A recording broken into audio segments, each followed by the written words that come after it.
What's going on, everybody? We are back live. My apologies for the audio delay. Um, just we have to work with what we got for tonight. But yeah, first game of the season, guys. You know, it was a glorified scrimmage. So let's be real. It's Bethune Cookman. You're supposed to dominate these opponents, and that's what you're supposed to do. Tyler Van Dyke, I felt like he did his thing. He gave it to the playmakers and let them do their thing. Henry Parrish was kind of the identity of the entire first half. Xavier Estrepo had 5 receptions, couple nice grabs. Thad Franklin is a bowling ball. He really is a big running back. The update on Jalen Knighton, he was held out due to a soft tissue injury. Um, and yeah, Isaiah Horton, I believe, was suspended. Could be wrong on that, but he did not play today. And Ross, where do you want to begin with this game? There's a lot to talk about, specifically defense, but I think Miami came in, they dominated, they did what they're supposed to do against Bethune Cookman. Yeah, keep it simple on offense. Don't expose anything major, that we're planning on holding back for the rest of the season. We didn't want to give away too much of our playbook. So this, like you said, a glorified scrimmage is basically what it was, and exactly what it was. If you look at the play calling, we kept it easy. We kept it so guys could get into space and intermediate routes and short routes. What was nice to see, though, is guys getting open in those areas, making catches, and some guys actually getting yards after the catch. We even saw a couple Brashard Smith sightings, which is refreshing to see. So we definitely got some players. We got some tools on offense. There's no doubt about it. But yeah, you're right. There's a little bit of work on defense we got to do. Yeah, it's refreshing that the receivers didn't drop, in my opinion, any passes that I saw. Maybe they dropped like one or two. I didn't see them drop any catches that caught my attention. It was pretty hot at the stadium, so I was in and out. But I didn't see the receivers really drop any passes. Parrish, he's a great running back, great addition, to the football team. And keep in mind, we didn't have Knighton. Chaney has been out as well. Imagine all those guys in the running back room on top of Parrish and Thad Franklin. We're in a great position. And then Tyler Van Dyke, he looked great. It's Bethune Cookman, but I thought, he did well, and the O-line looked a lot better. It's Bethune Cookman, though. So we're going to learn more about this offense next week against Southern Miss, who's a lot better of an opponent compared to Bethune Cookman. And, some say they're going to win the Sun Belt. So we'll see what happens next week. Before we move over, I want to talk about tight end play.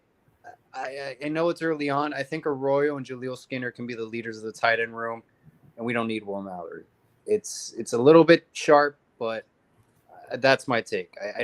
I'm over the Will Mallory train. I've been over it for a while. I think Jaleel Skinner, Elijah Arroyo is the future.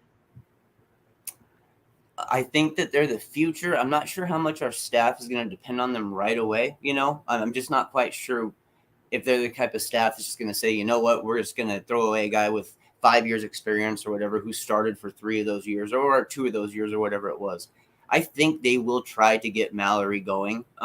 It might not be like we expect. It might be in more of a slower traditional role, and that's where you got guys like Skinner and Arroyo who can really be you guys who can spread out or get yards after the catch. Those are going to be the playmakers. We might see Mallory getting in a little bit more blocking or something like that, especially, with Mammarelli already being a good blocker. That would give us 2 decent blockers and then 2 decent and 2 solid playmaking tight ends. So I have no problem going on at tight end just as long as these guys understand and pick it up, because from what I understand, tight end is one of the toughest positions to, pick up as you raise levels, from high school to college to pro. It's a difficult system to pick up. So maybe we make it easy on them and stuff, maybe we make it easy on someone like Skinner and keep it like a hybrid role, and that's where I would go. Yeah, I really like Jaleel Skinner and Elijah Arroyo. I think those 2 guys are the future of the room. Why not? Give him a chance. Mallory looked out of shape today. Let's be real. He's gained a lot of weight. He's a senior. In my opinion, we can move on. Give the young guys an opportunity. Anything else from the offense, Ross, that you want to bring up before we switch over to defense? Because I know there's a lot to talk about there. I think it's nice to know that we have a versatile back in Parrish, with this Jalen Knighton stuff going on. We don't want any lingering issues to happen with him where he can't play or has to sit out a week or two here and there. Hopefully they let that heal all the way.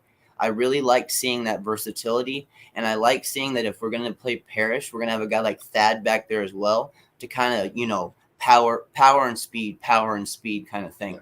And I don't mind that whatsoever if that's what we have to kind of, come down to with injuries or with anything else like that going on. Of course, I'd love to get Cheney back. I think he's important because he can do a lot of different things. But, dude, what Parrish showed me today showed me he understood the playbook very well, and the staff showed me that they trust him a lot. Yeah, no, I really think, for the entire first half, the offense was really, revolved around Cheney. Parrish, throwing the football on the ground. It was really Parrish getting most of the touches. So, he's going to be a vital role in this offense, in my opinion. And, Coach Gaddis, he didn't have to get really creative today. It was very vanilla. He didn't have to show too much at all. No. He doesn't have to. No need. Why give away some secrets? Why give away some of our tendencies of what we're going to do? Of course, a Mario Cristobal-led team is going to have certain certain power aspects. But teams, I think, are going to be a little shocked to see what Gaddis is going to do. This isn't going to be the Oregon offenses. This is going to look different. Yep. No, I 100% agree. Let's talk about defense because I know it's a hot topic. There were definitely, I'll be honest, the first 3 drives Bethune Cookman was moving the football. I'd say the entire first quarter, I thought they were moving the football very well. Their quarterback, we would get to him and, we couldn't contain him. He just roll out of the pocket, get a first down. They were moving the ball very well, passing efficiently, and we did not put a lot of pressure, specifically our defensive ends. Getting to the quarterback, linebacker play, middle of the field was awful. They were running through there left and right. We're just weak. We're really weak at linebacker. It's a rebuilding group. I know a lot of people were praising DJ Ivy like 2 days before the game, and now people are upset on social media. You got to pick a side, in my opinion. Okay? You got to pick a side. Either you're with him one day, you stand with him the next day. Okay? Because I don't understand that, DJ Ivy's going to have a great season, and then everyone jumps ship game 1. You got to pick a side, guys, in my opinion. Yeah, to only Paul, maybe, if I'm wrong, correct me, but I think we only got like 2 sacks this game. It wasn't a lot. If you want to count, I don't have the number in front of me, but it wasn't a lot specifically in the first half. Going into the third quarter, I didn't really keep my eye out deep in the fourth quarter because it's a blowout, but we didn't get to the quarterback early on. I think that Bethune Cookman, they're Bethune Cookman, we were going to win that game no matter what happened. We were just a better team.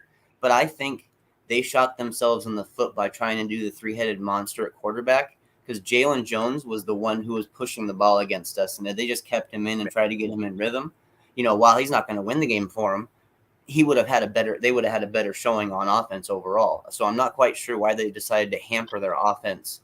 I think they tried to get too creative, honestly. I think they tried to get too creative, and it just shot them in the foot. It was nice to see we got 3 interceptions. Cam Kitchens, James Williams, Gilbert Frierson. We need to create a lot of turnovers, in my opinion. I think we have the ability to do that, especially with our defensive backs, primarily our safeties. I think Miami, we've seen that in the past. There's a formula when Miami has success defensively. It's creating turnovers and getting points off of those turnovers. Yeah. That will create a successful formula for a Miami Hurricanes football defense. And we saw that in 2017. That's how Miami won a lot of games. They created a lot of turnovers and they scored points off of those turnovers because you get the ball in great field position, and I think if we can do that as a defense, maybe that's in our identity. Create turnovers, score points off of those turnovers, we can have a successful season. I'll tell you one thing, Paul, and I highlighted it here just because I feel the same way they do. This guy is about Flag and Steed and being at the linebacker position there. I am more than willing to let raw athletes take the linebacker position going forward, just for the simple fact that they've got speed, athleticism, untapped upside. Chase Smiths of the world, just players along that stuff. I give these guys more snaps, give these guys more opportunities, because the current linebacking core we have, Corey Field is going to get destroyed in ACC play. Anybody who's fast or anybody who's got a speed back is just going to destroy that guy, sadly. We know what he is and we know what he can do. He's not worthless out there, but he needs to be surrounded by the right kind of guys if we're going to use him properly. And right now, he doesn't have that. He doesn't have two guys around him or another guy that's got speed. We need speed and athleticism out there. That's what I want to see at linebacker. And we knew this coming in, Ross. We knew this coming in. There's just random people on social media saying, oh, Corey Flagg's going to have a phenomenal season. Where do you get that from? We know this coming in.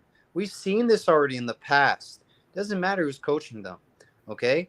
If they're not fast, they're not fast in Power 5 football. We know what DJ Ivey brings to the table. We've seen him for 5 years already. So don't get upset if he doesn't play that well, because we already know who he is as a football player. And there's nothing wrong about that DJ Ivey is not elite. So let's use him at least in a rotational role in special situations where he can succeed. Because obviously he has a role in this football team. Mario Criswell likes him a lot. So does the rest of the staff defensively. So let's use him appropriately. Let's not just throw him in as a starter, get, majority of the snaps at his position, unless we're in trouble. We have guys like Wesley Bassant, Chase Smith. Why don't we play those guys at linebacker over Flag? Seriously, just show me the speed. Show me that sideline to sideline speed. The new age linebacker. I mean, we're recruiting new age linebackers, but we're not currently using new age linebackers. And I don't get that, because we have a couple on the team that are hybrids that could play kind of what we're looking to play in the future. So, hey, let's get the ball rolling, especially on some of these weak teams, like through these easy non-conference games. Let some of these young guys get some real burn early and often, and let them just let them play and see what they got. Because I'll tell you what, it can't be worse than what we see week to week from the regular starters at linebacker. I agree. I would be curious who gets the majority of snaps at the linebacker position unit. Who's going to be starting? I would be very curious if Flag is still starting. Maybe they throw in a Chase Smith or Wesley Bassant. I don't know. Something has to change, like you said, Ross, because you know what? Southern Miss, they're a much better opponent than Bethune Cookman. I don't think it'll be a walkthrough, but Miami should win. They should cruise through with Southern Miss. The Texas A&M that's a big game.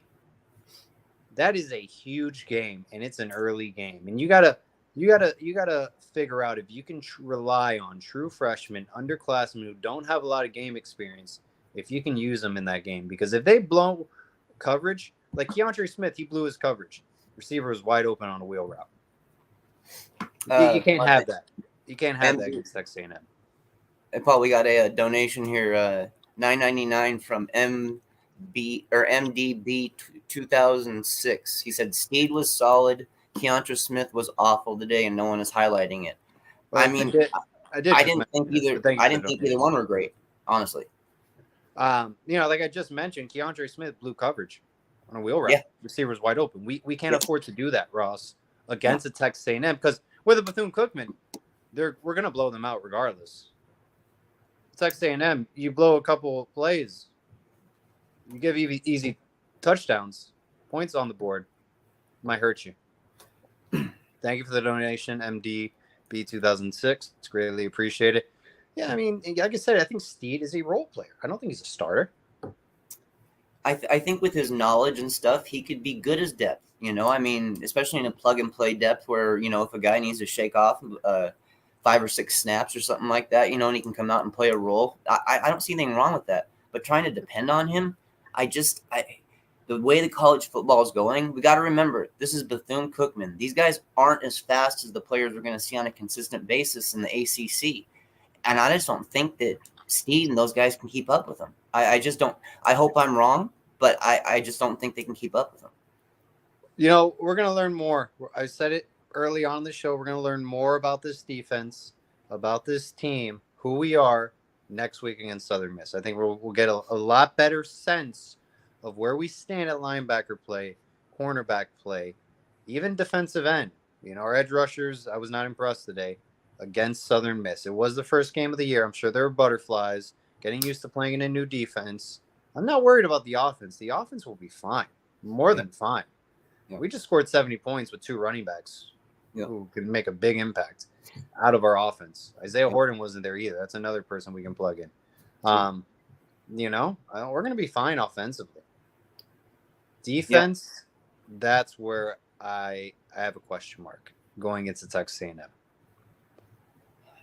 I know Jimbo Fisher is going to sit back, and if he sees anything slow or guys, starters that are just on average playing slow, he's going to try to abuse that. He knows how to win football games. He knows how to win big football games. He knows what it takes to win. They've got the players to do that right, and they've also got the players in the trenches. So somehow we got to show up on the trenches on both sides of the ball, Paul. We got to really show up, and we might not have the depth they have, but we've definitely got some talent. There's no doubt about it. But man, we need these guys to show up, dude. Seriously, the trenches to me is where it's at versus where A&M. The linebacker situation, where they got, regardless if they take care of that or not, we still got to take care of the trenches. No, 100%. And we have depth there. We have a lot of great players. Everybody was raving, including myself. I thought we were going to have a very good defensive line going into this season. I need to see it against Southern Miss. I need to have that confidence going into Texas A&M. I really need a strong showing next week from this D-line. I really do, Ross. Because if not, I'm really circling that Texas A&M game, and I'm going to be very nervous if I see defensively the same things I saw today. We need to flip it around in this whole 2 sacks thing and stuff. I want to see us generate 5-6 sacks. I'm not kidding you. I mean, there's no reason why we shouldn't be able to. Absolutely. We're Miami and they're Southern Miss. There's no reason we shouldn't be able to do that. So I'd like to see us flip this around and just make it just a 1-game thing where, hey, we didn't quite get to the quarterback like we should have. We still won big. So let's move on and let's try to improve. The one thing I thought that unique was the announcers kept referring to Kevin Steele coaching the starters on the sideline all game long as if they were still playing, even when they sat them. He was actually coaching them as if they were starting the whole game. So it makes me think that there's something the coaching staff picked up on right away and they want to correct it. Yeah, I saw that a lot on the sidelines from Coach Steele, and you got to hold players accountable. They don't play well, hold them accountable. And that's what the staff's supposed to do. We'll see. We'll learn more about this team against, Southern Miss guys. Yeah, Fight high school football team. Sorry.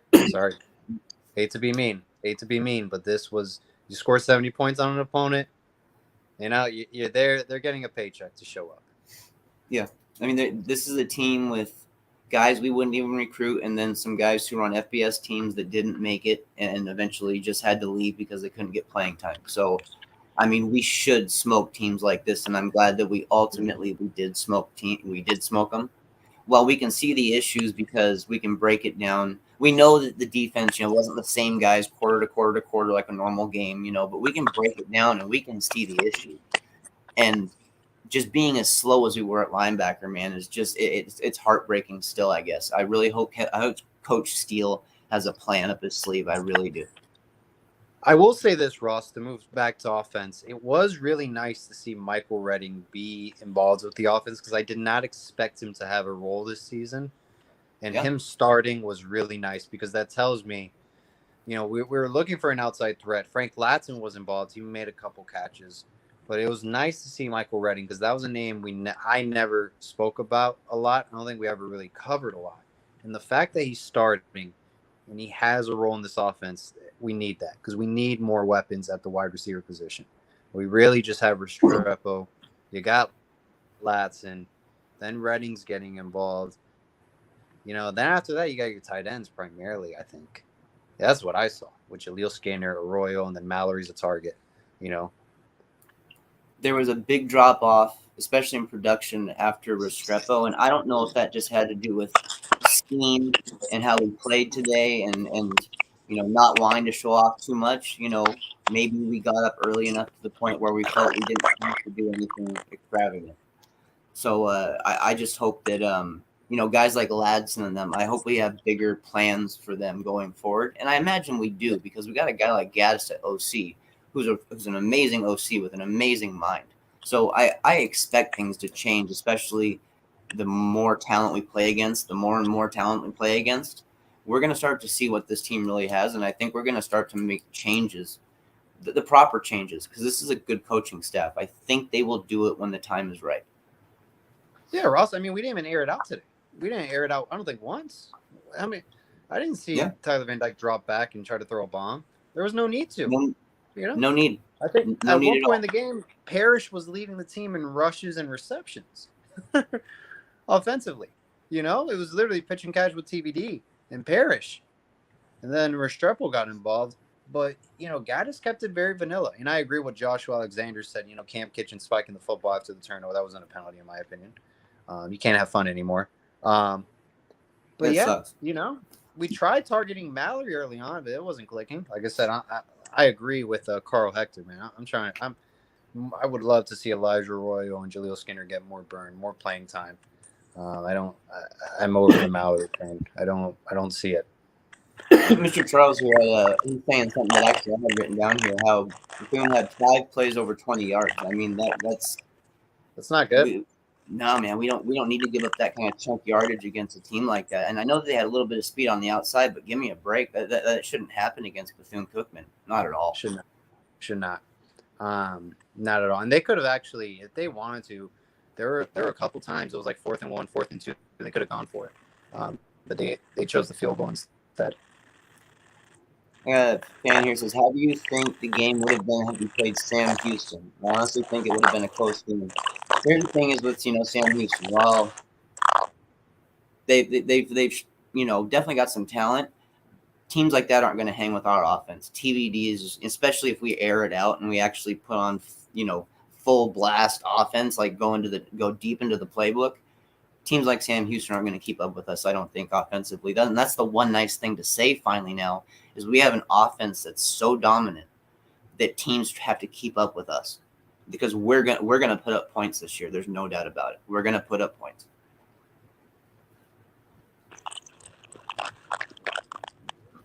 Yeah, I'm not worried offensively at all, Ross. I think offensively we have the right personnel.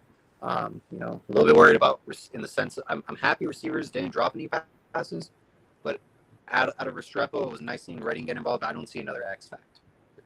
I don't see another playmaker at the wide receiver group. Parrish, I think, was a great addition to this offense. I think he's an X factor. I think Jaleel Skinner, Royal, they can be X factors. They got to play more. I don't think Mallory's an X factor. So, but I think our Tyler Van Dyke is quarterback. If Gaddis, if he can do this, and I didn't mention Rashard Smith or Romello Brinson, because those guys, I really liked a lot as well. If we can identify just like a small amount of guys, Restrepo, Rashard Smith, Brinson, Arroyo, Skinner, Parrish, Knighton, evaluate 6 to 7 playmakers, and you say, that's hard to you. Paul, your audio has gone to a certain amount. Crap. Whether it's 5 targets, 10, 7. All right. Well, how about this, Ross? End it. Just finish up your post-game conclusion and then end the show because we basically covered everything. Yeah, I mean, guys, this was exactly as stated. This was a glorified scrimmage. This was a scrimmage in pads where guys could actually hit each other at full speed if we wanted to, and that's about it. There was good and some bad. The defense has got to show up. We got to go faster. Linebacker, we got to get more pressure. Period. We got to get more pressure on the quarterback. Not sure how they're going to do that, but they need to come up with a better scheme than what we're doing right now. That's for damn sure. There's talent out there, guys. We saw it. There's talent. If we're gonna win games this year, I think it's gonna be on the offensive side of the ball. I don't know if the defense is quite ready to hold it up yet for 4 quarters against these dominant teams. But I do think that this offense is more than capable of playing for 4 quarters and going to head with basically anybody. TVD in this offense will be able to put up a fair amount of points every single week, and a fair amount of points should be enough to win in the ACC, in my opinion. And that's really all I have to say about that. We beat a really, really bad team, and we didn't play our best, but we still hung up 70. There's something to be positive about that. So thank you guys for tuning in. Sorry that we had some issues with the audio and all that kind of stuff. We'll get all that stuff figured out before the next one here. But Southern Miss, guys, keep your eye on Southern Miss. Keep an eye on how we change the way we play. We're going to do a lot more. We're going to add more. We're going to add more to the offense. We're going to bring more to the defense. I think we start to ramp it up a little bit. So look for that against Southern Miss. And that's going to send you guys out on that note. Once again, as always, it's all about the U. Go Canes. Get that W.